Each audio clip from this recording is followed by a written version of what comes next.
ನಮಸ್ಕಾರ. ಕೊರೋನಾ ಕಣ್ಣೀರು ವಿಶೇಷ ಕಾರ್ಯಕ್ರಮಕ್ಕೆ ಸ್ವಾಗತ. ನಾನು ದೀಪಿಕಾ. ವೀಕ್ಷಕರೇ, ಇವತ್ತಿನ ಸಂಚಿಕೆಯಲ್ಲಿ ರಿಯಲ್ ಎಸ್ಟೇಟ್ ಅನ್ನೇ ನಂಬಿಕೊಂಡು ಜೀವನ ಸಾಗಿಸ್ತಾ ಇದ್ದಂತ ಲ್ಯಾಂಡ್ ಡೆವಲಪರ್ಸ್ಗಳು ಇವತ್ತು ಕಣ್ಣೀರಲ್ಲಿ ಕೈ ತೊಳಿತಿದ್ದಾರೆ.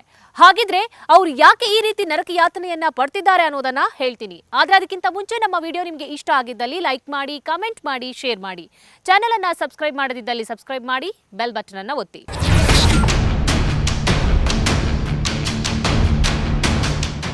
ವೀಕ್ಷಕರೇ, ರಿಯಲ್ ಎಸ್ಟೇಟ್ ಅನ್ನೇ ನಂಬಿ ಬದುಕ್ತಿದ್ದ ಅದೆಷ್ಟೋ ಜನರು ಡಿಮಾನಿಟೈಸೇಷನ್ ಅನ್ನೋ ಕಾನ್ಸೆಪ್ಟ್ ಬಂದ ಮೇಲೆ ಮುಂದೇನೋ ಅನ್ನೋ ಪ್ರಶ್ನೆಯನ್ನ ಸರ್ಕಾರದ ಮುಂದೆ ಇಟ್ಟಿದ್ರು. ಆದ್ರೆ ಯಾವಾಗ ಕೊರೋನಾ ಕಾಲಿಟ್ಟಿತ್ತೋ ಅದಾದ ಬಳಿಕ ರಿಯಲ್ ಎಸ್ಟೇಟ್ ಅನ್ನೇ ನಂಬಿದ್ದವರಿಗೆ ಹೊಡೆತದ ಮೇಲೆ ಹೊಡೆತ ಕೊಟ್ಟಿದೆ. ಇದೀಗ ಲ್ಯಾಂಡ್ ಡೆವಲಪರ್ಸ್ಗಳು ತಮ್ಮ ಲ್ಯಾಂಡ್ ಸೇಲ್ ಆಗದೆ ಮುಂದೇನೋ ಅನ್ನೋ ಪ್ರಶ್ನೆಯನ್ನ ಸರ್ಕಾರದ ಮುಂದೆ ಇಟ್ಟಿದ್ದಾರೆ. ಹಾಗಿದ್ರೆ ಅವರು ಯಾವ ರೀತಿ ದಿನವನ್ನ ಕಳೀತಿದ್ದಾರೆ, ಅವರಿಗೆ ಯಾವ ರೀತಿ ಸಂಕಷ್ಟ ಬಂದಿದೆ ಅನ್ನೋದನ್ನ ನೀವೇ ನೋಡಿ.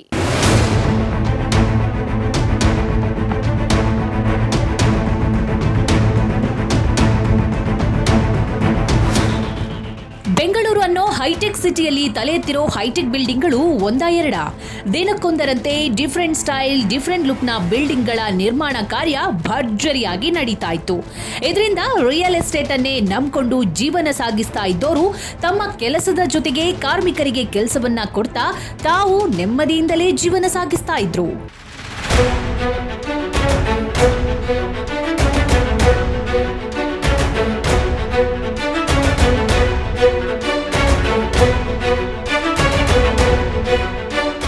ಇದೆಲ್ಲ ಕೊರೋನಾ ಬರೋ ಮುಂಚಿನ ದಿನಗಳು. ಆದ್ರೆ ದಿನಗಳು ಉರುಳಿವೆ. ಕೊರೋನಾ ಅನ್ನೋ ಮಹಾಮಾರಿ ಇಡೀ ಸನ್ನಿವೇಶವನ್ನ ಬದಲಾಯಿಸಿದೆ.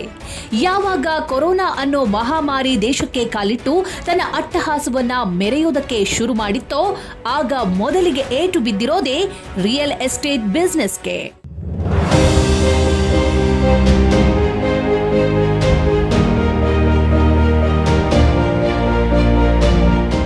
ಹೌದು, ಒಂದರ ಮೇಲೊಂದು ಬೆಂಕಿ ಪೊಟ್ಟಣದಂತೆ ಕಟ್ಟಡಗಳನ್ನ ಪೋಣಿಸುತ್ತಿದ್ದ ಅದೆಷ್ಟೋ ರಿಯಲ್ ಎಸ್ಟೇಟ್ ಬಿಸ್ನೆಸ್ ಮ್ಯಾನ್ಗಳಿಗೆ ಕೊರೋನಾ ಅನ್ನೋ ಮಹಾಮಾರಿ ಈಗ ಬೆಂಕಿ ಹಚ್ಚಿದೆ.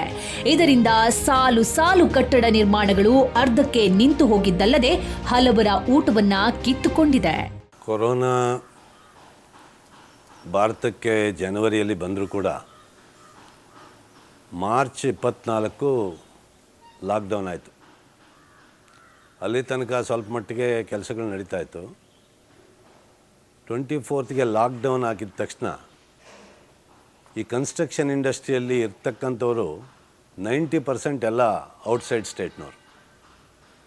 ಅವರೆಲ್ಲ ಕೂಡ ಕೆಲಸ ಬಿಟ್ಟು ಹೊರಟೋದ್ರು. ಅದರ ನಂತರ ಲಾಕ್ಡೌನ್ ಓಪನ್ ಆದರೂ ಕೂಡ ಆ ಜನ ಇನ್ನೂ ಕೂಡ ವಾಪಸ್ಸು ಕೆಲಸಕ್ಕೆ ಬರಲಿಕ್ಕೆ ತಯಾರಿಲ್ಲ. ಹಾಗಾಗಿ ಇವತ್ತು ಕನ್ಸ್ಟ್ರಕ್ಷನ್ ಇಂಡಸ್ಟ್ರಿ ಭಾಳ ಸಫರ್ ಆಗಿದೆ.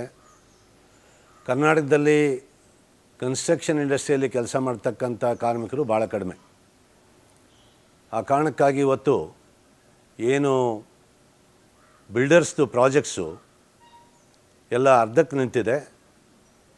ಆ ಕಾರಣಕ್ಕೆ ಸಾಕಷ್ಟು ನಷ್ಟವನ್ನು ಅನುಭವಿಸ್ತಾ ಇದ್ದೀವಿ. ಇವತ್ತು ಮುಖ್ಯವಾಗಿ ಕಾರ್ಮಿಕರು ಇಲ್ಲದೇ ಇರತಕ್ಕಂಥದ್ದೊಂದು, ಮತ್ತು ದೇಶದ ಬೇರೆ ಬೇರೆ ಭಾಗಗಳಿಂದ ನಮಗೆ ಕಟ್ಟಡದ ಸಾಮಗ್ರಿಗಳನ್ನ ತರಿಸ್ಬೇಕಾಗ್ತದೆ. ಇಂಟರ್ಸ್ಟೇಟ್ ಮೂಮೆಂಟು ಕೂಡ ಇನ್ನೂ ಅಷ್ಟು ಸರಾಗ ಆಗಲಿಲ್ಲ. ಇದರ ಜೊತೆಯಲ್ಲಿ ಇವತ್ತು ಈ ಕಸ್ಟಮರ್ಸು ಕೂಡ ಅವರು ಈ ಕೊರೋನಾ ದಿನೇ ದಿನೇ ಹೆಚ್ಚಾಗ್ತಾ ಇರೋದ್ರಿಂದ ಯಾರು ಕೂಡ ಈಗ ಖರೀದಿ ಮಾಡಲಿಕ್ಕೆ ಹೊರಗಡೆ ಬಂದು ಸೈಟ್ ವಿಸಿಟ್ಸ್ಗೆ ಅದಕ್ಕೆಲ್ಲ ಬರಲಿಕ್ಕೆ ಯಾರು ಕೂಡ ಇಷ್ಟಪಡ್ತಾ ಇಲ್ಲ. ಈ ಕಾರಣಕ್ಕಾಗಿ ಇವತ್ತು ಕನ್ಸ್ಟ್ರಕ್ಷನ್ ಇಂಡಸ್ಟ್ರಿ ಸಾಕಷ್ಟು ನಷ್ಟದಲ್ಲಿದೆ. ಈ ನಷ್ಟನ ತುಂಬಿಕೊಳ್ಳಿಕ್ಕೆ ಕೆಲವಾರು ವರ್ಷಗಳೇ ಬೇಕಾಗ್ಬೋದು ಅಂತೇಳಿ ನಾನು ಭಾವಿಸ್ತೇನೆ.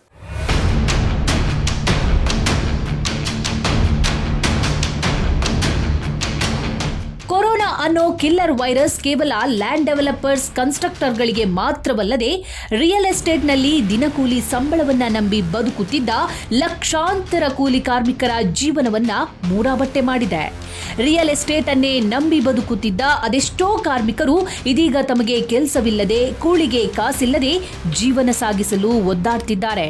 ನಮ್ಮ ಅಸೋಸಿಯೇಷನ್ನಲ್ಲಿ 100 ಜನ ಇದ್ದೀವಿ developers in the sense we buy land, do the conversion, do all the formalities, make it into sites and then sell it to needy customers.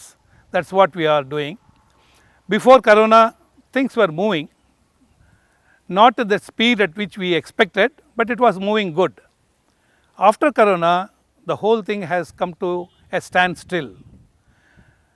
Along with us, ಚಪ್ಪಡಿ ಸಪ್ಲೈ ಮಾಡೋರು, ಸಿಮೆಂಟ್ ಸಪ್ಲೈ ಮಾಡೋರು ಮತ್ತು electrical item supply ಮಾಡೋರು,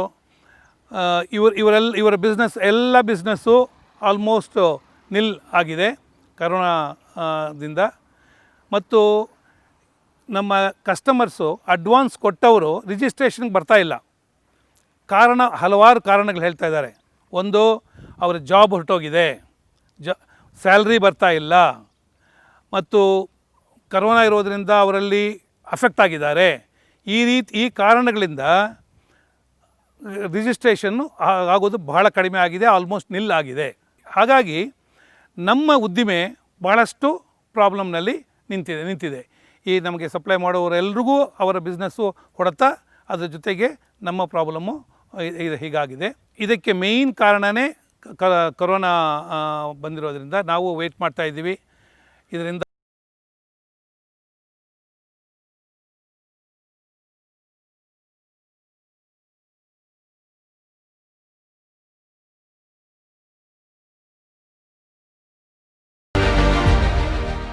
ಒಂದೆಡೆ demonetisation ಅನ್ನೋ concept ಬಂದ ಬಳಿಕ ಉತ್ತುಂಗದಲ್ಲಿದ್ದ ಸಾಕಷ್ಟು ಬಿಸಿನೆಸ್ ಮ್ಯಾನ್ಗಳು ತಮ್ಮ ರಿಯಲ್ ಎಸ್ಟೇಟ್ ಉದ್ಯಮಕ್ಕೆ ಬಾಯ್ ಅಂದಿದ್ರು.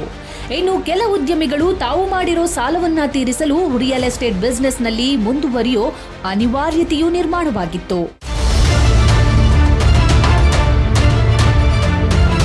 ಇದೆಲ್ಲದಕ್ಕಿಂತ ಹೆಚ್ಚಾಗಿ ಡಿಮಾನಿಟೈಸೇಷನ್ ಅನ್ನೋ ಸಂಕಷ್ಟದಿಂದ ಉದ್ಯಮಿಗಳು ಹೊರಬರುವಷ್ಟರಲ್ಲಿ ಬೆನ್ನು ಬಿದ್ದ ಬೇತಾಳನಂತಾಗಿತ್ತು ಕೊರೋನಾ ಅನ್ನೋ ಮಹಾರೋಗ. ಇದರಿಂದ ಮತ್ತೆ ಎದ್ದೇಳಕ್ಕೆ ಕಷ್ಟಪಡುತ್ತಿರೋ ಮತ್ತಷ್ಟು ಉದ್ಯಮಿಗಳು ತಮಗೆ ಈ ಬಿಸ್ನೆಸ್ ಸಾಕು ಅಂತ ಕೈ ತೊಳ್ಕೊಳ್ತಿದ್ದಾರೆ.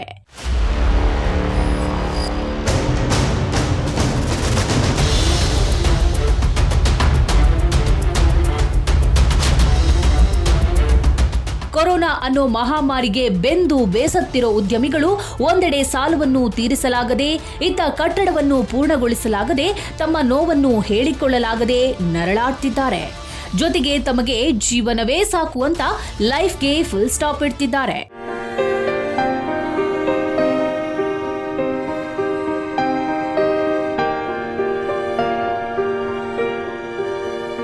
ಇದೆಲ್ಲ ಸಂಕಷ್ಟದ ನಡುವೆ ಸರ್ಕಾರದ ಕೆಲವೊಂದು ನಿಯಮಗಳು ರಿಯಲ್ ಎಸ್ಟೇಟ್ ಉದ್ಯಮಿಗಳ ನಿದ್ದೆಗೆಡಿಸಿವೆ. ತಮ್ಮ ಜೀವನ ಅನ್ನೋದು ರಿಯಲ್ ಎಸ್ಟೇಟ್ನಿಂದಲೇ ಸಾಗಬೇಕು ಅಂತ ಅಂದುಕೊಂಡಿರೋ ಉದ್ಯಮಿಗಳು ಕೋಟಿ ಸಾಲವನ್ನ ಮಾಡಿ ದೊಡ್ಡ ದೊಡ್ಡ ಕಟ್ಟಡಗಳ ನಿರ್ಮಾಣಕ್ಕೆ ಕೈ ಹಾಕಿರ್ತಾರೆ. ಆದ್ರೆ ಕೊರೋನಾದಿಂದ ಇದೀಗ ಕೆಲಸಗಳು ಸ್ಥಗಿತಗೊಂಡು ಕಟ್ಟಡಗಳು ಮಾರಾಟವಾಗದೆ ಮುಂದೇನು ಅನ್ನೋ ಪ್ರಶ್ನೆಯನ್ನ ಸರ್ಕಾರದ ಮುಂದೆ ಇಡುವಂತಾಗಿದೆ. ನಾವು ರಿಯಲ್ ಎಸ್ಟೇಟ್ ಕಂಪನಿ ನಡೀತಾ ಇದ್ದೀವಿ. We are into plotted development business in Bangalore. ಇಲ್ಲಿ ನಾವು ಬ್ಯಾಂಗ್ಳೂರ್ ಸಬರ್ಬ್ಸಲ್ಲಿ ಟುವರ್ಡ್ಸ್ ಎಲೆಕ್ಟ್ರಾನಿಕ್ ಸಿಟಿ ಮತ್ತು ಹೊಸಕೋಟೆ ಕಡೆ ನಾವು ಪ್ಲಾಟೆಡ್ ಡೆವಲಪ್ಮೆಂಟ್ ಲೇಔಟ್ಸ್ ಮಾಡ್ತಾ ಇದ್ದೀವಿ. ಸೊ ಲಾಸ್ಟ್ 20 ವರ್ಷದಿಂದ ಇದೇ ಬಿಸ್ನೆಸ್ ಮಾಡ್ತಿದ್ದೀವಿ ನಾವು. ಪೋಸ್ಟ್ ಕೊರೋನಾ ನಮಗೆ there are lot of issues ನಾವು ಫೇಸ್ ಮಾಡ್ತಾ ಇದ್ದೀವಿ. ಈಗ buyers are not ready to purchase property, ಯಾಕಂದರೆ ಅವರು ಆಚೆ ಬರೋದಕ್ಕೆ ಯೋಚನೆ ಮಾಡ್ತಿದ್ದಾರೆ due to corona. They are also having their own issues to come and have a look at the properties. Now we are trying our several ways to invite customers to the project, maintain social distancing and also make it safe purchase for the customers. From August there are people coming on board for marketing activities. ನೋಡಿಕೊಂಡು ಕೆಲವು customers ಬರ್ತಾ ಇದ್ದಾರೆ. But customer confidence ಮಾರ್ಕೆಟಲ್ಲಿ ಇಲ್ಲ ಈಗ. There are few issues ನಾವು note ಮಾಡಿರೋದ್ರಲ್ಲಿ. There are few issues which we want to report to the media, which could also be taken up with the respective state government. So we are looking at 2-3 issues primarily that we are witnessing in the market today. One primarily is the price. So the customer today is looking at a discounted price. How do we enable it as a developer? So we are doing hour discounting, we are making sure ನಮ್ಮ company ಪರವಾಗಿ ಎಷ್ಟೊಂದು discount possibility ಆಗುತ್ತೋ ಅದು pass on ಮಾಡ್ತಾ ಇದ್ದೀವಿ. ಅದೇ ರೀತಿಯಲ್ಲಿ they are also expecting concession in terms of stamp duty from the government. ಅದು ಅನೌನ್ಸ್ ಮಾಡಿದ್ರು, ಬಟ್ ಆ ಸ್ಟ್ಯಾಂಪ್ ಡ್ಯೂಟಿ ಅನ್ನೋದು ಪಾಸ್ ಆನ್ ಆಗಿಲ್ಲ ಇನ್ನೂ. ಸೊ ಅದರಿಂದ especially the lower middle income and middle income based projects ಯಾವುದಾವುದು 25 ಲಕ್ಷದಿಂದ 40 ಲಕ್ಷ ರೇಂಜಲ್ಲಿ ಇದ್ದಾವೋ ಆ ಟೈಪ್ ಕಸ್ಟಮರ್ಸು ಈ ಡಿಸ್ಕೌಂಟಿಗೆ ನೋಡ್ತಾ ಇದ್ದಾರೆ. ಅದು ಇನ್ನೂ it is not passed on. We expect it to happen sooner. ಈ ಇಂಪ್ಲಿಮೆಂಟೇಷನ್ ಪರವಾಗಿ there is a lot of delay from the government. Quite understandable because the government is also held up with the corona related issues, but at the same time as a business we also need to survive, and we need to ensure that suitable price discounts are passed on to the customers. We are looking at an assistance in this regard from the government primarily. ಈಗ ನಮಗಿರೋ main problem ಅಂದರೆ we already given a representations to the government also. ಅದು like earlier there is one system. Once they give the approval, along with that they used to give 40%. After some development they used to give 30%. After completion 30%. ಆವಾಗ our investment will be, ನಮ್ಮ investment ತುಂಬ ಕಡಿಮೆ ಆಗೋದು.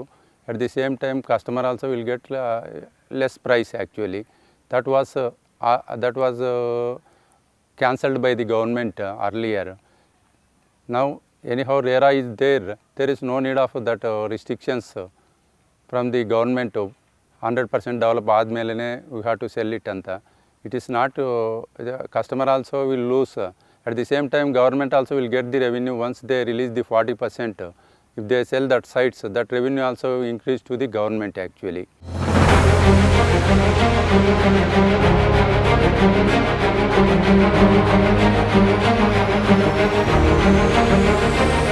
ಈಗಾಗಲೇ ಹೆಚ್ಚಿನ ಕ್ಷೇತ್ರಕ್ಕೆ ಪರಿಹಾರವನ್ನ ಸರ್ಕಾರ ಘೋಷಿಸಿದ್ದಲ್ಲದೆ ಕೆಲವೊಂದು ನಿಯಮಗಳನ್ನ ಜಾರಿಗೆ ತಂದಿತ್ತು. ಆದರೆ ರಿಯಲ್ ಎಸ್ಟೇಟ್ ಉದ್ಯಮಿಗಳ ಪಾಲಿಗೆ ಇದೆಲ್ಲ ಕನಸು. ಉದ್ಯಮಿಗಳು ಕೂಡ ತಮಗೆ ಪರಿಹಾರ ಬೇಡ, ಆದರೆ ಸರ್ಕಾರ ಕೈಗೊಂಡಿರೋ ಕೆಲವೊಂದು ನಿಯಮಗಳನ್ನ ಸಡಿಲಗೊಳಿಸಿದ್ರೆ ಸಾಕು ಅಂತ ಕೇಳ್ಕೊಳ್ತಿದ್ದಾರೆ. ಇದಕ್ಕೆ ಪರಿಹಾರ ಏನು ಅಂತ ಯೋಚನೆ ಮಾಡುವಾಗ ಗೌರ್ಮೆಂಟು ನಮಗೆ ನಮ್ಮ ಪ್ರಾಜೆಕ್ಟ್ಸನ್ನು ಅವರು ನಮ್ಮನ್ನು ಕೈ ಕೊಟ್ಟು ಮೇಲ್ಗಡೆ ಎತ್ಕೋಬೇಕು. ಯಾವ್ಯಾವ ಪ್ರಾಜೆಕ್ಟ್ಸ್ ಇದೆಯೋ ಆ ಪ್ರಾಜೆಕ್ಟ್ಸ್ಗಳಿಗೆ ಅಪ್ರೂವಲನ್ನು ಬಹಳ ಬೇಗನೆ ಕೊಡಬೇಕು ಒಂದು. ಎರಡನೇದು, ಬ್ಯಾಂಕಲ್ಲಿ ನಾವು ತೆಗೆದಿರೋಂಥ ಬಡ್ಡಿಗೆ ಬಡ್ಡಿ ಖಂಡಿತವಾಗಲೂ ಹಾಕ್ಕೊಡ್ದು, ಬಡ್ಡಿನೇ ಹಾಕ್ಕೊಡ್ದು. ಜನವರಿಯಿಂದ ಹಿಡಿದು ಈ ಕರೋನಾ ಹೋಗೋವರೆಗೂ ಪ್ರಾಬಬಲಿ ಈ ವರ್ಷ 2020ವರೆಗೆ ನಮ್ಮ ನಾವು ತೆಗೆದಿರುವಂತಹ ಸಾಲಕ್ಕೆ ಬಡ್ಡಿಯನ್ನು ಹಾಕ್ಕೊಡ್ದು ಅಂತ ನಾವು ರಿಕ್ವೆಸ್ಟ್ ಮಾಡ್ಕೊಳ್ತಾ ಇದ್ದೀವಿ. ಥ್ರೂ ದಿಸ್ ಸೋಷಿಯಲ್ ಮೀಡಿಯಾ ನಾವು ಗೌರ್ಮೆಂಟನ್ನು ರಿಕ್ವೆಸ್ಟ್ ಮಾಡ್ಕೊಳ್ತಾ ಇದ್ದೀವಿ. ಈ ಸಂದರ್ಭದಲ್ಲಿ ನಮ್ಮ ಬ್ಯಾಂಕರ್ಸು ಬಡ್ಡಿ ಜೊತೆಗೆ ಇನ್ನು ಬಡ್ಡಿನ ಹಾಕೋದಕ್ಕೂ ತಯಾರಾಗಿದ್ದಾರೆ. ಅದು ಸುಪ್ರೀಂ ಕೋರ್ಟಲ್ಲಿ ನಡೀತಾ ಇದೆ. ಹಾಕ್ಕೊಡ್ದು ಅಂತ ಹೇಳ್ಬಿಟ್ಟು ನಾವು ಬಡ್ಡಿನೇ ಹಾಕ್ಕೊಡ್ದು ಅಂತ ಹೇಳ್ಬಿಟ್ಟು ಒಂದು ರಿಕ್ವೆಸ್ಟ್ ಮಾಡ್ಕೊಳ್ತಾ ಇದ್ವಿ ಒಂದು. ಎರಡನೇದು, ನಮಗೆ ಬೇಕಾಗಿರುವಂಥ ವರ್ಕಿಂಗ್ ಕ್ಯಾಪಿಟಲನ್ನು ಬ್ಯಾಂಕರ್ಸು ಆಸ್ ಎನ್ ಇಂಡಸ್ಟ್ರಿ ಅಂತ ಕನ್ಸಿಡರ್ ಮಾಡಿ ನಮಗೆ ಲೋನನ್ನು ಸ್ಯಾಂಕ್ಷನ್ ಮಾಡಬೇಕು ಅಂತ ರಿಕ್ವೆಸ್ಟ್ ಮಾಡ್ಕೊಳ್ತಾ ಇದ್ವಿ. ಬಹಳ ಬ್ಯಾಂಕರ್ಸ್ ಏನು ಮಾಡ್ತಾ ಇದ್ದಾರೆ, ನೀವು ಮನೆ ಕಟ್ಟಿದ್ರೆ ನಾವು ಕೊಡ್ತೀವಿ, ಸೈಟ್ ಪರ್ಚೇಸಿಗೆ ಕೊಡೋದಿಲ್ಲ ಅಂತ. ಇದರ ಲಾಜಿಕ್ಕನ್ನು ನಮಗೆ ಅರ್ಥ ಆಗ್ತಾ ಇಲ್ಲ. ಫೌಂಡೇಶನ್ ಇದ್ದರೆ ಮನೆ ಬರುತ್ತೆ, ಸೈಟ್ ಇದ್ದರೆ ಮನೆ ಕಟ್ಬೋದು. ಹಾಗಾಗಿ ಈ ಪಾಲಿಸಿ ಡಿಸಿಷನ್ ಯಾರು ಮಾಡಿದ್ದಾರೋ ಅವ್ರು ಸ್ವಲ್ಪ ಯೋಚನೆ ಮಾಡಿ ಫಸ್ಟ್ ಸೈಟಿಗೆ ಲೋನ್ ಕೊಡಿ, ಆ ಸೈಟ್ ಪರ್ಚೇಸ್ ಆದ ಮೇಲೆ ಮನೆ ಕಟ್ಟೋದಕ್ಕೆ ಲೋನ್ ಕೊಡಿ. ಯಾರೋ ಒಬ್ಬರು 100ರಲ್ಲಿ ಒಬ್ಬರೋ ಇಬ್ಬರೋ ಸೈಟನ್ನು ಪರ್ಚೇಸ್ ಮಾಡಿಕೊಂಡು ಸೇಲ್ ಮಾಡಿಬಿಡ್ತಾರೇನೋ ಒಂದೇ ಕಾರಣಕ್ಕೆ ಈ ಬ್ಯಾಂಕರ್ನ ಡಿಸಿಷನ್ನು ಏನು ಮನೆ ಕಟ್ಟಿದ್ರೆ ಮಾತ್ರ ಕೊಡ್ತೀನಿ ಅಂತ ಹೇಳೋದು ಕರೆಕ್ಟ್ ಇಲ್ಲ ಅಂತ ಹೇಳ್ಬಿಟ್ಟು ನಮ್ಮ ಅಸೋಸಿಯೇಷನ್ ಮೂಲಕವಾಗಿ ನಾವು ಆ ಬ್ಯಾಂಕಿಂಗ್ ಸೆಕ್ಟರ್ಗೆ ಹೇಳೋದಕ್ಕೆ ಇಷ್ಟಪಟ್ಕೊಳ್ತಾ ಇದ್ದೀವಿ.